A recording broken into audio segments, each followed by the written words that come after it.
Сега сос.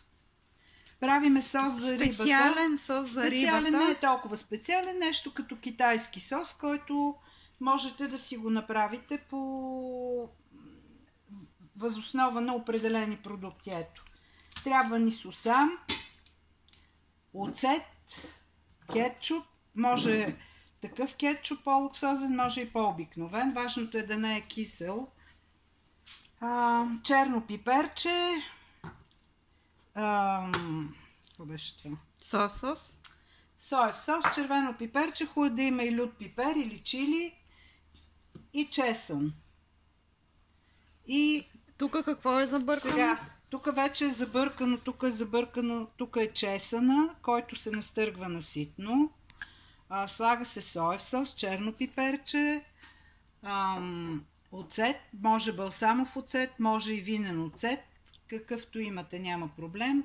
Малко кетчуп и малко мед. И всичко трябва да се направи на вкус, така че соса да бъде сладко-кисел, да не е много солен. След това се сгорещява олио. Ако имате сусамово олио, е най-добрият вариант. Ако нямате, както ние нямаме, може да ползвате и обикновено олио. Ето, калиакра, най-луксозното на пазара в момента. Да. Соса трябва да е икономичен. Също, гледайте така, да не прекалявате с олиото. Може да ползвате и зехтинче. Но ние в момента сме избрали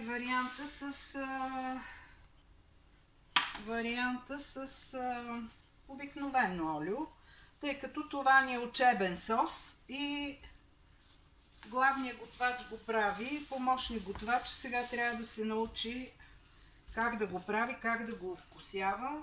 Така, включваме печката на колко? Печката на среден огън, тъй като сусама не трябва да пригаря. Първо се сгорещява олиото, малко. Ето, слагаме го. Сега чакаме хубаво се стопли олиото. След това слагаме сусама до златисто запържен. Може и на сух тиган, може и така, в олио. Но ние сме избрали варианта да бъде в горещо олио. Спри.